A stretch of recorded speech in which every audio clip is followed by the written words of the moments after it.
Nothing outside of you brings you happiness. Mm-hmm. True. At all. And that's including a relationship. A relationship doesn't actually bring you happiness. You bring yourself happiness. Yeah.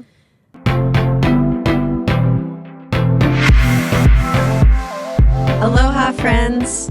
Welcome to Spiraling Together, a mother-daughter healing journey. I'm the daughter, Chloe. And I'm the mother, Valerie. Our mission is to create a safe, nurturing space where mothers and daughters can begin a journey of healing and empowerment together. Through heartfelt conversations, shared experiences, and our personal insights, we aim to foster deeper connections, strengthen bonds, and inspire growth. Before we dive into today's conversation, we want to take a moment to express our heartfelt thanks to all of you who are tuning in. Your willingness to expand and grow with us inspires us each day, and we are honored to have you as part of our community. If you haven't already, please check out our links below and follow us on your favorite platforms so you never miss an episode. Let's get ready to unravel the spiral together. All right, everybody, welcome back to Spiraling Together. This is episode 11, In Love and Learning. Wisdom we've gained from our romantic relationships. Yes, so this is going to be an insightful episode. We've definitely had a lot of experience in romantic relationships. Yes. And stuff to share. Hopefully that will help and people will resonate with. Yes. So you want to just start out with the fact that you're here?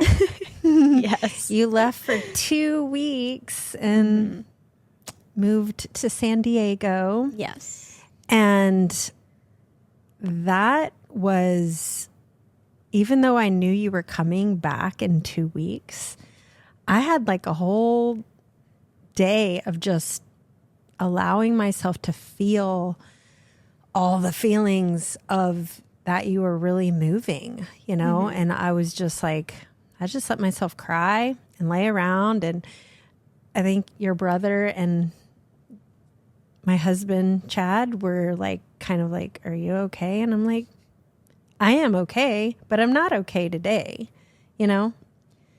And I am okay. Yeah. Of course. I actually hate when people ask that question. Are you okay? Obviously, I'm not, but I am going to be. Yeah, I think that's where it comes from. Like, you're going to be okay. It's a very surface level question. But it's also like, you just got to let people feel what they feel and stop making it seem like it's a bad thing. Right. Yeah. Exactly. So anyway, how's it been in San Diego? It's been fun. I mean, definitely just getting used to all of the change. But yeah, it's been good. Definitely like, I feel like cooking at home more now, which is good.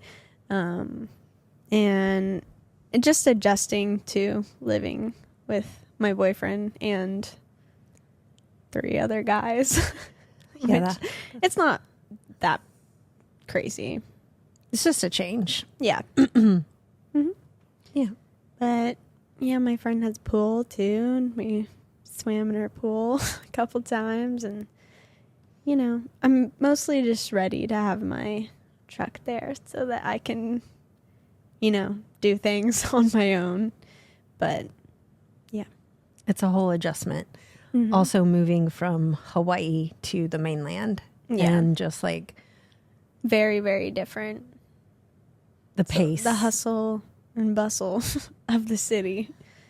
It's a lot, but. Which I think really does tie into relationships. Being in a certain type of energy.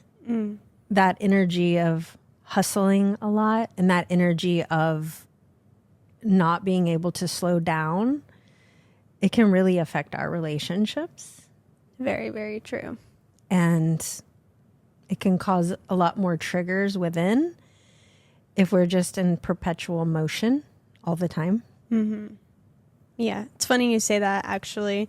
I feel like my boyfriend, a lot of the time, he says, like, when he's in Hawaii, like home here, he's like, everything's just more chill and, you know, everyone's happier and everything's just relaxed and laid back. And then in California, it's like, go, go, go. And then we're constantly around that mindset. So it's hard not to fall into that as well.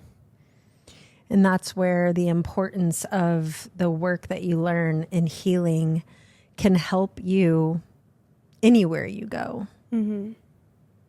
It's just making yourself do the things to slow down, allowing yourself, even when you're surrounded by everyone else that's doing things, that's where you say, I have to take a break for a second. I'll be right back. And maybe you go breathe, or maybe you go do something for 5 or 10 minutes just to bring yourself back into alignment. Yeah. I feel like I've already noticed myself, like, since it is like a house, you know, full of people, a lot of the time everybody hangs out in the living room and stuff. And I've already caught myself, like, sometimes I know I don't want to hang out down there because I'm just like not in the right energy or whatever. But then a part of me is also like kind of like FOMO-y. And I'm like, but I don't want to miss out on the conversation and whatever. But then I'm like, okay, dude, you live with these people anyways. It's fine. Like, you're probably not going to miss much, you know. But yeah. True. And let's just bring in the topic of you're living with 4 men? Yeah. Okay. And there is a difference between the masculine and the feminine energy, regardless of your gender. And the masculine energy is the more go, do, accomplish. And so for you, being like a feminine core energy, it is going to be super important for you to tap into your body and to be able to slow down, even if they're wanting to go and do and, you know. Right. Yeah, it's like going to be really important. And it's also important to, as someone with a core masculine, be able to slow down as well. Like it's both. That's why we have both of the energies, the yin and the yang, is so that we can learn to come into balance. But our society is definitely more in the masculine energy. Absolutely. Of the going. And I feel like that is why even in relationships we can struggle so much, because we don't know what to put an importance of. If we're always going, doing, and accomplishing, we can put things that, you know, like work above our relationship. Yeah. That definitely does happen. Yes, absolutely. I see it a lot. Do you want to talk a little bit about that, or is that calling out too much? What do you mean calling out too much? Well, I mean, is it like going into what something that's too sensitive right now? Yeah. I don't ever... No. I mean, that is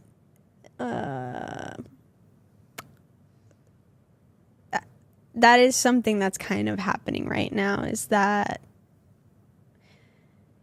trying to understand how to juggle work and a relationship. I think it's a really important thing to get right, because like when you do put your work above like your loved ones and everything, it's, as like a woman trying to understand my partner, if they ever do that, it's like, I understand that you're, you know, working hard for me because, you know, you want to be able to take me out to dinners. You want to be able to provide this for me or get that for me. And I think sometimes when I get that mixed up is like, like I feel like you care more about, you know, your clients, or I feel like you're putting more time and energy into them.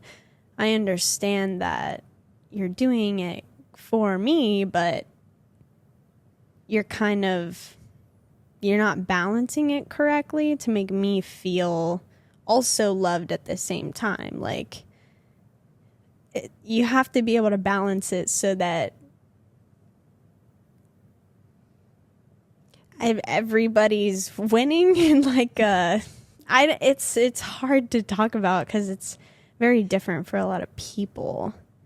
Yeah, and you have the awareness of understanding that the reason why and I've also dealt with this too, that they are putting work at such a high importance to take care of us is because they literally want to take care of us. Mm-hmm. So you see that, but then that other part of you is like, but I really also need to feel your love, and I need to feel like I'm actually more important than that. Yeah. And that's what makes me think of the survival mode that the majority of people live in. And a lot of that is because that was the example we saw from our parents, and we felt that like work was more important than anything. And of course, it makes sense because you have to work to be able to provide shelter and provide all of these things for us to function in this society. But deep down to the core, our need is to feel emotional support and love. And so if you're living in a state of survival, you're not actually seeing anything other than surviving. Mm-hmm. So we've seen that example from our parents. We see that in society, that money is like, if you have money, then everything is going to be fine. And then, your partner's going to be happy because I'm going to provide all these things. But what we really want and we really need is the emotional love and support. The connection. Yeah. It's what we need. And nobody's going to stay if you only have money. And you don't because do trust me, money else for them. Money doesn't make you happy. It really doesn't. Doesn't make your relationship better. It just doesn't. And I think it's fun. I feel like people joke about that a lot. Like, oh, if I just had more money, like at least this and this and this would be better. And it's like, yeah, it will help, but it won't help you be happier because money does not equal happiness. It's nothing outside of you brings you happiness. Mm-hmm. True. At all. And that's including a relationship.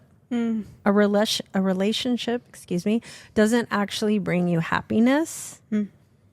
You bring yourself happiness. Yeah. And I feel like that's like where in order to heal and to find happiness within, for women especially, is being able to create safety within ourselves. Mm-hmm. You're funny. Why am I funny? Because we just talked about this earlier this morning. It's just very prominent right now. It is. Yeah. And I think on a large scale, we as women have felt very unsafe. Mm-hmm. Definitely. For a very long time. And I know for me personally in my relationship, especially when I was in the beginning of my healing journey, I did with what I think a lot of people do when you first awaken to see that you both have these woundings, you both have these traumas, but the way our society deals with it is to blame, yeah, and push away the other person, like they've emotionally abused me, and it's just blame, blame, blame. But it's not taking into account that you also have wounds also. Mm. And when you're in relationship, you attract in the energy you need to heal. Yeah. Right. And it's also just really easy to blame somebody else for the way that you're being treated. And easy to focus on the negatives, which I think is a huge thing that I finally figured out. I think in a lot of my relationships, once those negatives kind of started to pile up and almost like that resentment, I would, just keep tallies against them and just keep blaming them for everything. And I would never take accountability for, what I was doing, and like, it's easier to blame somebody else than yourself for of course anything. it is. Yeah. And the difference is when you do a healing journey, you're actually willing to look at the shadow aspects of yourself. Right. And you're able to bring those to light and to understand why you attracted in this type of relationship. Mm-hmm. And it usually is to help you heal the parts of you that didn't feel love as a child. Right. Definitely. And we've already kind of talked about, the types of relationships that you've had as far as like what types of boyfriends that you've attracted in. Mm-hmm. And yeah, you can just, once you see it, you can't unsee it. Mm-hmm. That you've attracted in a parent that you have unfinished business with. Yeah. There's usually a pattern. There absolutely is. And I mean, there's tons of books and resources, and you can psychoanalyze and find out which attachment style you are, and you can find out which, wounding pattern you have, and you can do all of those things, and you can like figure it out, and then you can even figure out what your partner is and this, that, and that's great. It's great to know. Yeah. But that doesn't heal. Mm-hmm. That awareness is just the first step.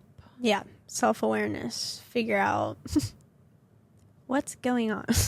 Why are all these things continuously happening? And then once you know, work on healing that. Which is coming back to creating the safety within. It's literally being willing to do the things that regulate your nervous system, create safety, so that when you are with your boyfriend or husband and there's a triggering moment, you're not already unregulated and come unglued and go into this, wounding pattern. Yeah. Within your body where you are triggered and you're going into survival. And then this whole it's like nothing in your world is okay if your relationship, if there's something wrong with it. Yeah. Because true. You're not feeling safe. Yeah. And then you try to make the situation better with your partner so that you feel okay.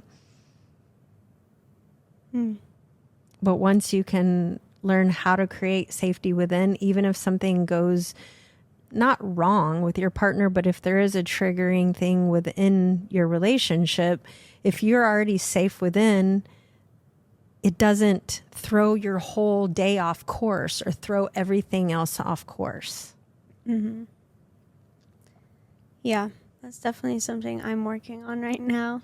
And you're doing a wonderful job. This is a huge process.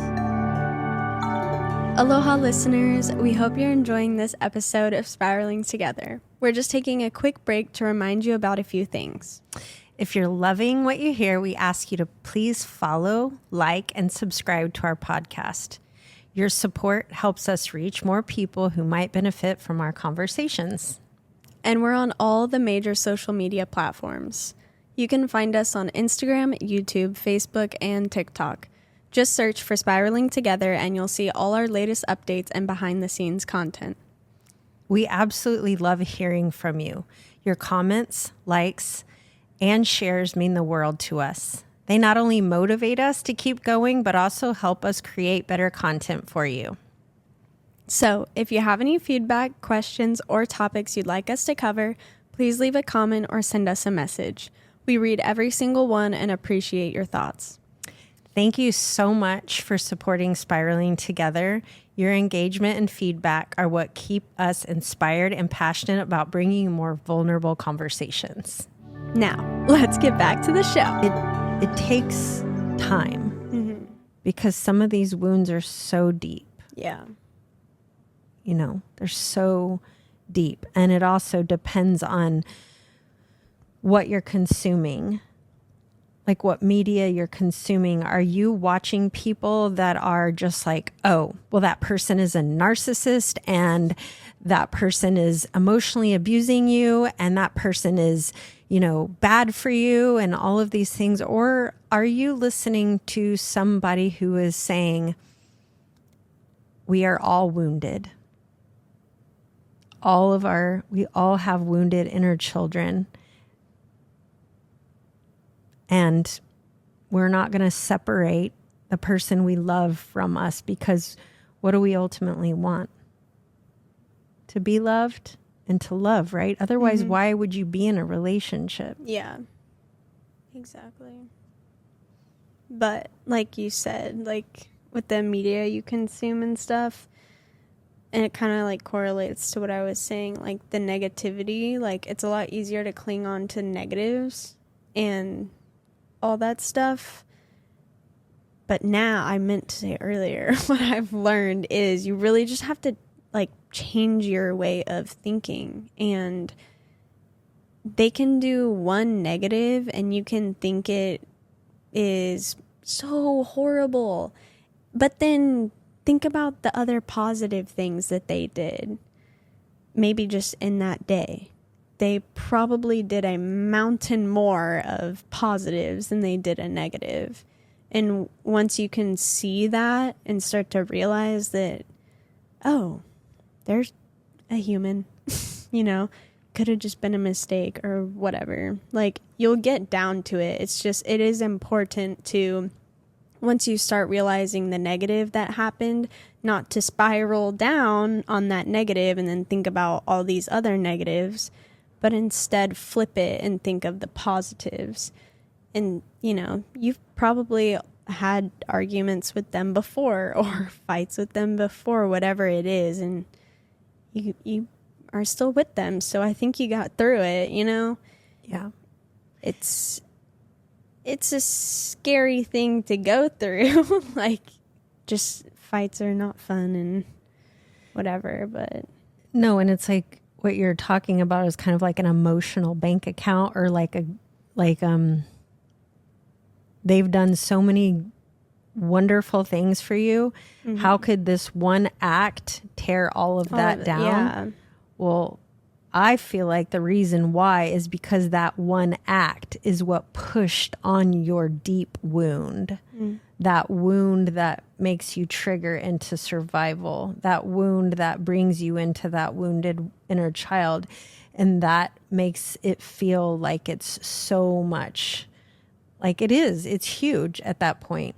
When you go into a wound, like a wound of abandonment, which we've discussed that a lot. I think many of us women have felt abandoned by our fathers and even our mothers. But because we have that really deep wound of abandonment, it can just feel so overwhelming and so scary when we're abandoned. Yeah. Even though our partners don't know that they're even really doing that. Yeah. Speaking of self-awareness, I feel like it is kind of crazy how I never really realized that I had an abandonment wound until I've like literally a couple of days ago. Or like I didn't like accept it until now, and so many things make so much more sense. Like, it comes in layers, right? It, like healing, what if everything hit you all at once and you had a realization about every single wound or every single shadow, you would just like fall apart. Yeah. We already True. fall apart enough when we have certain things that come up. But I think you're able to see it now because you're open. Yeah. And it is, like you said, not blaming anymore. It's kind of taking on that responsibility of, it is my job to figure out, what happened, what correlates to why I feel the way I feel. My part. Yeah. How I show up. Mm-hmm. But it is never still allowing certain behaviors to happen that hurt us. Like if our partners truly do something that do hurt us, and we just go, oh, it's just their inner child, and we just allow a certain type of treatment to happen, that's not okay either. Mm-hmm. Yeah, well, this kind of relates. I brought this up a while ago. I keep getting this quote that comes up that's, we accept the love we think we deserve. And that's like obviously mostly in romantic relationships, but most relationships, if you're just like used to a behavior that keeps happening to you, and it makes you really upset, but like you're allowing it to happen by not doing anything about it. You're allowing it to happen by not taking care of yourself, because you have to realize that self-care, if you're actually choosing to do that, you're not going to stand for when people make you upset, and you're not going to let them upset you anymore. You're worthy of getting the love you deserve, and you should think you deserve the most amazing love in the world, because you do. Yes. And you really hit it on the head. It's the self-care. The more self-care that you're doing, the more regulation of your nervous system, the more that you're going to have the confidence to set the boundaries and limitations with others. Yeah. And the more that you're going to be able to speak your truth and feel confident that that's okay. Yeah. Because the person you're with, you really should be able to speak your truth in a loving way, of course, and they should be able to honor that, your truth. Mm-hmm. Yeah. I'm definitely getting better at that. Yeah, of course. I mean, this is a journey, and every little step that you take is going to give you more and more confidence to know that the reason once that we allowed these types of relationships to come in is because we weren't able to be in the truth of who we are. And it does take time and awareness. And I think I wanted to segue a little bit into some realizations that I've had more recently with my relationship. So in the beginning of my healing journey, when there was the blaming that I went through, I blamed my husband, and I tried to force him to start doing personal growth and spiritual growth. Mm-hmm. It doesn't work. Yeah. You cannot force your partner into growth. You can hope that with your example, they will want to have growth. Yeah. But you can't force them to grow. You can definitely, like if you really are being, let's say, emotionally abused or any type of that, you can say, that behavior makes me feel unsafe, and I would really like you to start looking at that within yourself. Mm-hmm. But mainly it's the changes that happen within you that they begin to want to also keep up with you. Yeah. It's inspiring. Yes. They see you taking care of yourself. They see you doing breath work. They see you reading books and listening to podcasts and showing up differently and also speaking differently to them. Yeah. Right. Not shaming them and not hurting them. Yeah, there's always a different perspective that, shows you, or that will change your mind, I guess. Like, I remember, okay, we talked about this book in the last podcast, and we already talked about this, but the Empowered Wife book, I remember you sent that to me, and kind of like my first thought was like, why would I change the way that I'm acting so that his life is better? In a way, it was almost like why is it my responsibility to change so that he in turn is better? And then I was like, okay, dude, just listen to the book a little bit. And that the way that she writes, it really changes, like, it really changed my perspective, because instead of thinking like, why do I have to change? Like, I was like, I can choose to be nicer and I can choose to react to things better. Like, if we know that our partners react in certain ways to us and we continuously do them, it's never going to change. And that same loop is going to keep happening, and, unhappiness in the relationship will keep showing up, because the same thing happens if you don't change.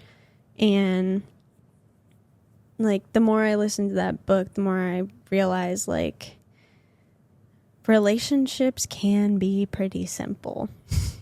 They really can be. Like, it's not, most of the things that we do get upset about, triggered about, can get resolved. And, we can change the way we say things, change the way we show up for people, and in turn, everything is better. And everyone's happier, and there's more love. And that's it, what you just said. It's love. Mm-hmm. Real love makes changes. Real love makes evolutions happen within ourselves and all the relationships around us. Mm-hmm. Anything that is below love, like fear that our relationship isn't going to work out, or fear that our partner doesn't love us, or anger towards that person, or judgment or distrust, or any of those wounds that are below love, those are the wounds that take us into the patterns that create the trauma dramas, that create all of those different things. So loving ourselves, we can love our partners better. Mm-hmm. That's really where it comes from. Yeah. Opening our hearts to really knowing that we do and we are worthy of love. And so are they. Mm-hmm. So are they. Yeah. I wanted to talk about another book because it's just like the perfect book. Yeah. The Inner Work of Relationships. Mm-hmm. By Matt and Ash, the yoga couple. So they wrote this book. It's literally, I have it actually right here. Mm-hmm. I'm just going to bring it up. The Inner Work of Relationships. It's an invitation to heal your inner child and create a conscious relationship together.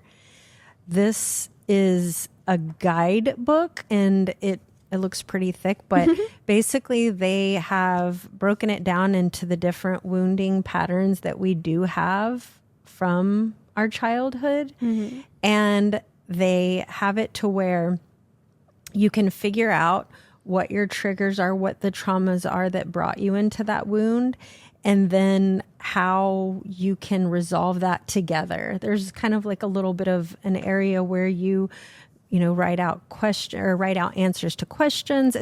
It literally is the most loving guidebook to relationships that I've ever seen.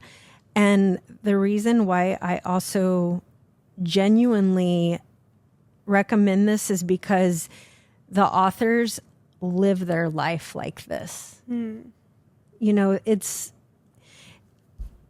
to me, when you read a book or have, listen to a podcast or any of the things, and you're getting information from someone else, but you don't really know how they live their lives truly. I know Matt and Ash personally. Mm-hmm. They don't know that I'm talking about this on here. They're not endorsing it, but they truly live their lives the way that they've written this book. Mm. And it's beautiful. Yeah. And they've been a huge inspiration for my marriage. As a matter of fact, like, it was one of the things that I kind of forced Chad to do. Was they had a namaste challenge. Mm-hmm. And I was like, will you just do this with me? Just do it with me. Just do it with me. And he did, kind of reluctantly, but he did. And he immediately just resonated so much with Matt. Mm-hmm. That it really opened this whole thing in our relationship.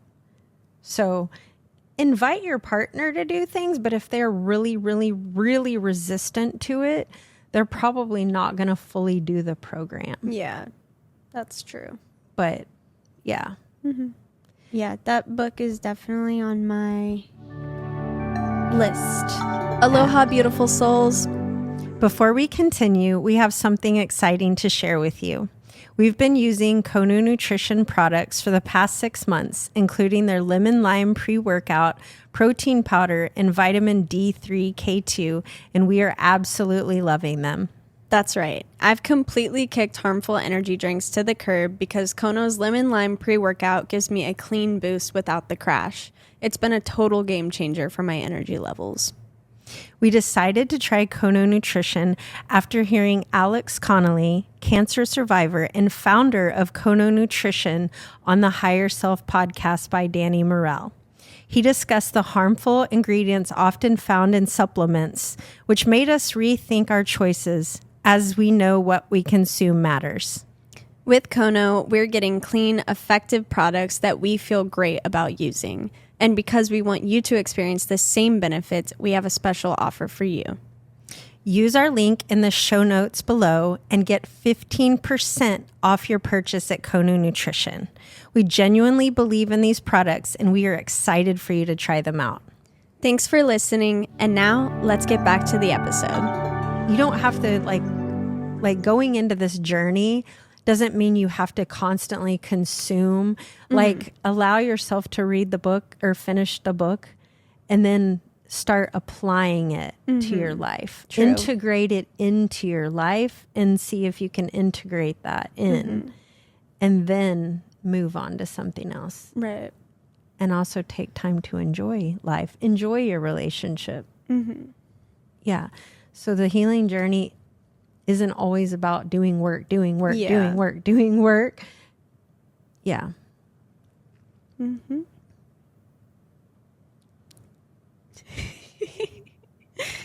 You feel like you have anything else that you want to, as far as relationships?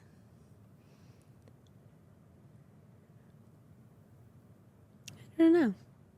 I mean, I have a lot to say about. I know. I mean, there is so much to say. Yeah. I think that I will just say, my first marriage did not work out. Mm-hmm. Definitely, we ended in divorce. I'm not going to go into too much of that, but I know that I didn't have awareness about any type of personal growth. Super young. I got married really young, kids young. There was a lot. This second marriage that I have, I'll just say it, started out like a trauma bond, an absolute trauma bond. Definitely happens a lot. Yes. And I have dissected and picked it apart and psychoanalyzed and all of the things.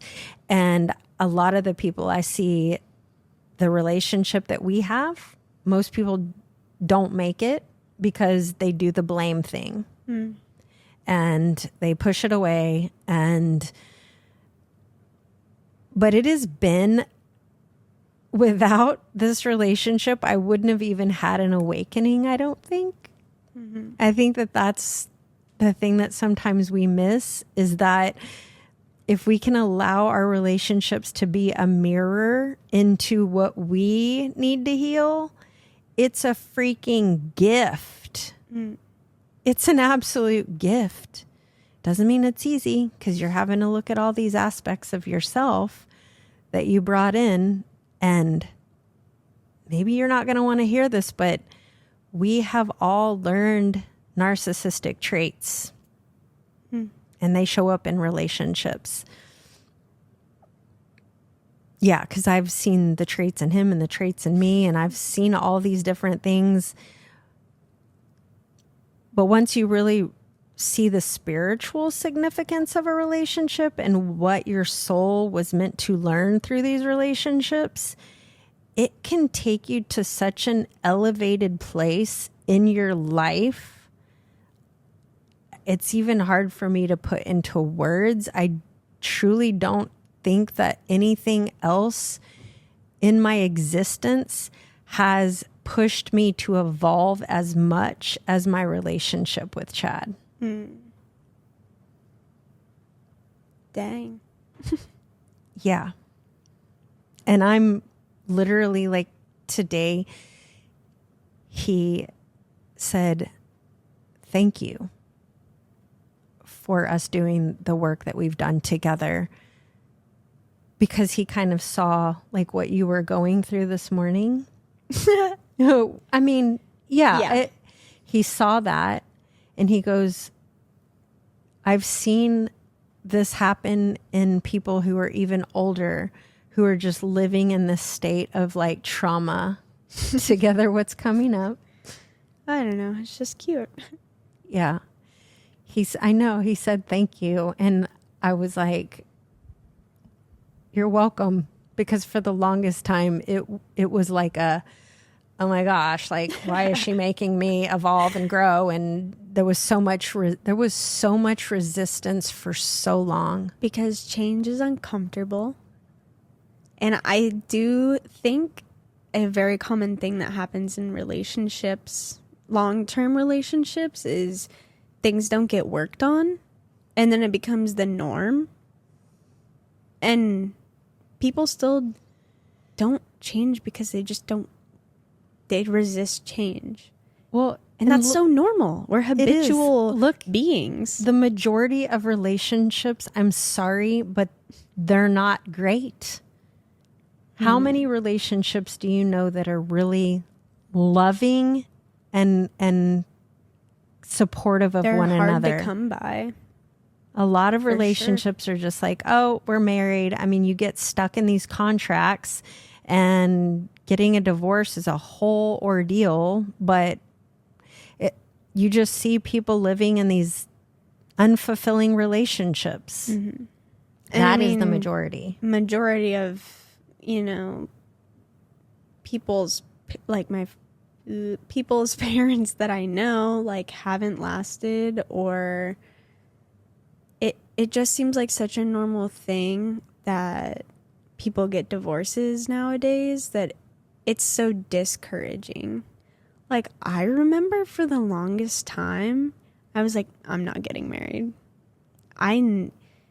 My boyfriend now is, and I've told him this too, he's the only boyfriend I have ever been like, I would marry you.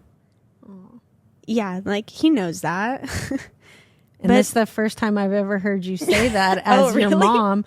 I mean, you not today, but with him, you've told me that. Yeah. And for the longest time I heard you saying, I'm never getting married, I'm never having kids. And I was like, okay, I get it. I'm still working on the wanting to have kids part. Definitely not now. No, I mean, you're still really young, and that's a whole different conversation. You don't have to worry about that right now, like, at all. We don't,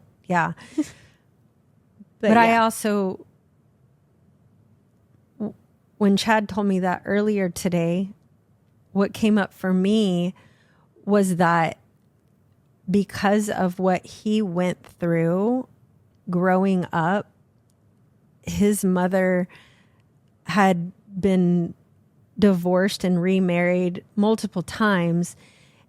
And I'm so grateful for that, because what he learned is I am not giving up on this. And so there were times where there's no way other people we would have lasted. But because he was like, I'm not giving up on this, because of that trauma that he experienced, it actually helped. Yeah. And I told him that. Funny because I think that's like one of the reasons why it's taken me so long to like even want to decide that like I would marry someone. Sorry. No, you. But you don't know have what to I be mean. Sorry. It's like you saw me get divorced. Yeah, and it's hard seeing that, going through that as a kid. Of course, going through that as getting a divorce, I can imagine. But it's just a hard thing to witness, whether you're a part of it, outside of it, involved, whatever.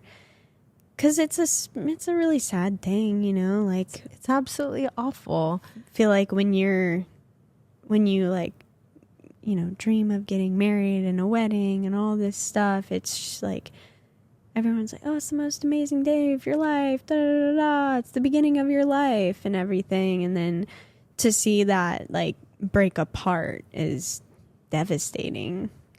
Especially, you're supposed to grow in relationships, you know. Of course you're gonna change, but it's like you hope that you're gonna do it together.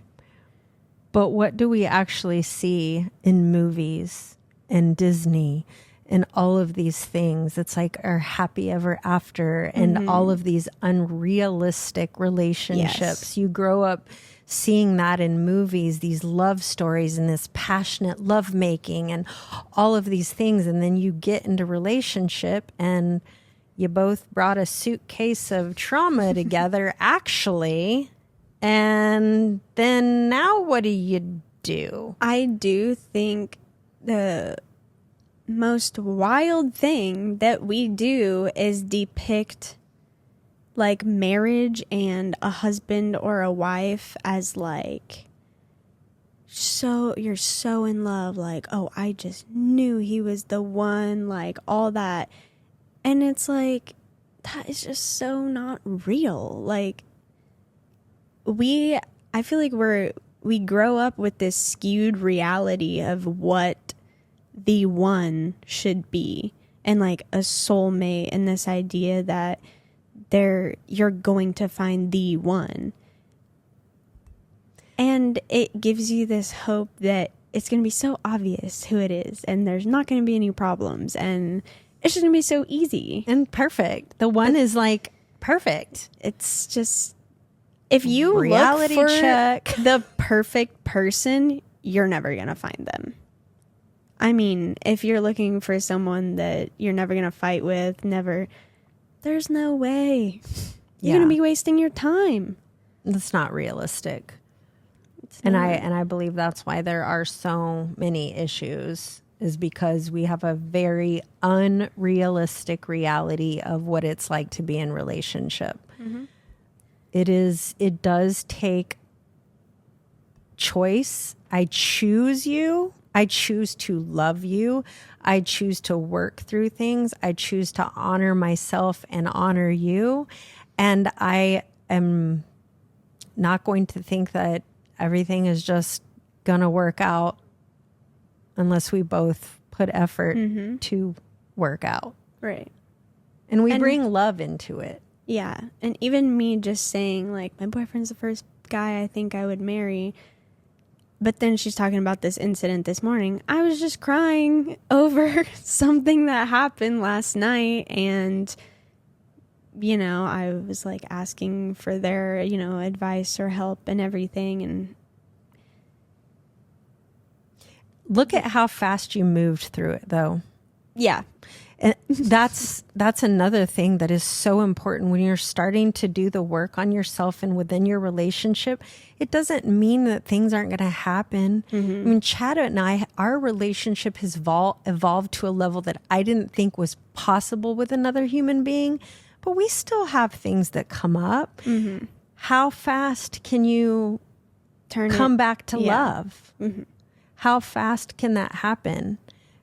I know for me, and I'm sure you too, you've had incidents and it's drug out for freaking days.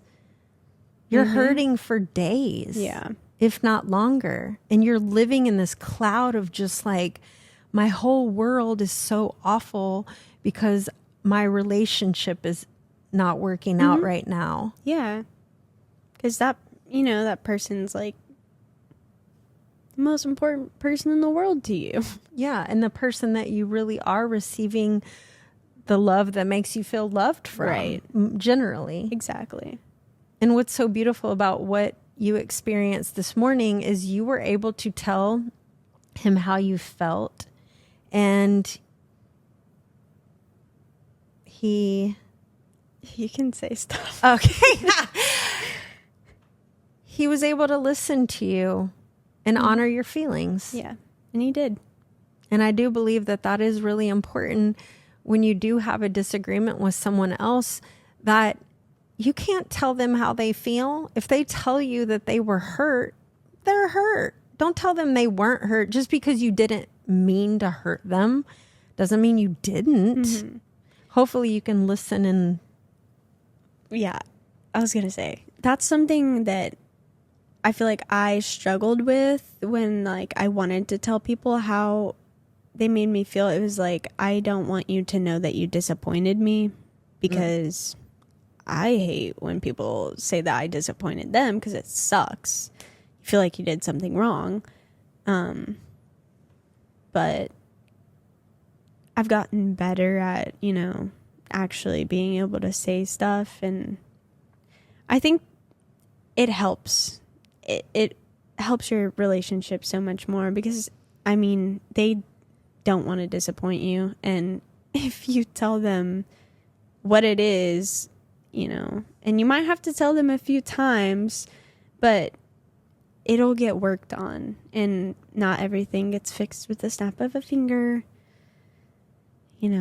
Right. That's true. And I want to bring in the aspect of there are good men and good women. There's a huge, feels like right now within our society, a lot of women are like, there are no good men, and they're completely against men. And with good reason, this whole man versus bear thing that a lot of people believe that, they'll choose a bear because they're unsafe with a man. But there really truly are safe men. And for us to make an impact on the entire world and to bring in more safety with men, the safety comes within us. And then we can help create the safety within our relationship. And we are able to stand up for ourselves.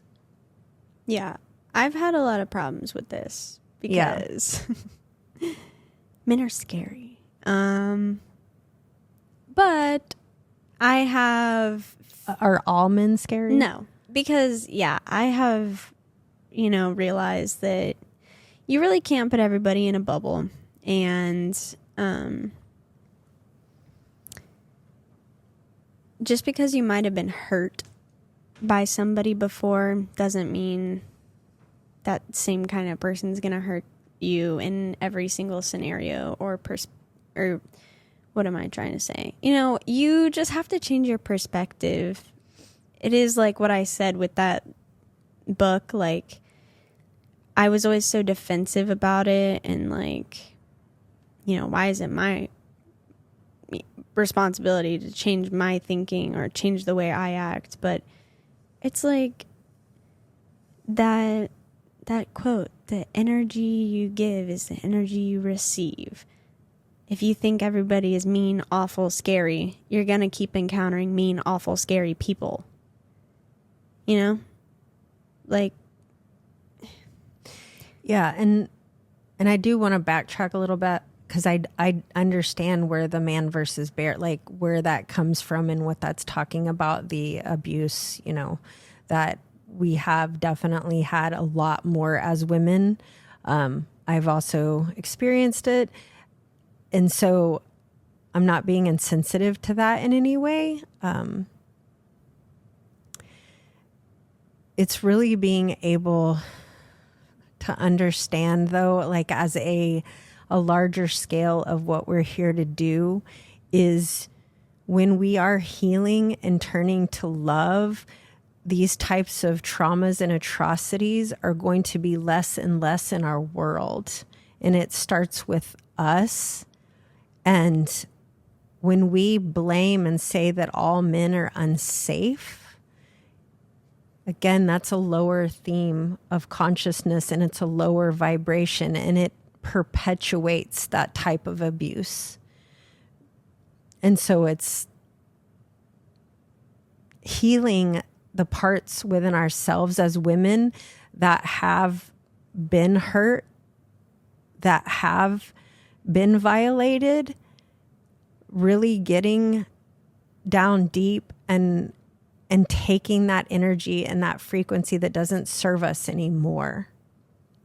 And then the world in turn will become a safer place. Other women, other men will be safer because we're all healing together. True that. Mm-hmm. Well, relationships are a very, they're complicated. Yeah. But they can become simplified if we decide to do our own inner work on ourselves and really truly look at our shadow aspects and what we're bringing in from our childhoods into a relationship and wanting to evolve past blaming and victim consciousness. And so I am just really proud of you that you are doing such beautiful work to learn what your own wounding patterns are, to speak your truth with your partner. I've come a long way. I'm proud of myself too. Yay. Good. Yes. Yeah. I'm proud of you too. I've seen you and Chad's relationship evolve a lot. Yeah. And it's awesome to see. It's an inspiration. Yay. I'm glad. Well, I think we're wrapping up. Yeah. All right. I'm so glad you're here for this little time. And yeah. All right. We would like to ask you guys to please like, follow, subscribe. If you're listening on Spotify, leave us a 5-star review, or Apple Podcasts 5-star review. We would love that. And on YouTube, if you would like, obviously subscribe, and even leaving a comment. I do want to give a shout out to my friend Natalie. Oh, yeah. I've met you. I know that you're going to end up watching this episode. I met you on TikTok, and you've been one of my biggest supporters, and I just adore you. And thank you for following and listening to our podcast. And anyone else that leaves comments, we'll give shout outs to, because we're growing and it's fun. And it's really awesome getting to read the comments. It's really motivating to keep us going. Yeah, absolutely. All right. Let's end this episode with Don't judge her, just love her.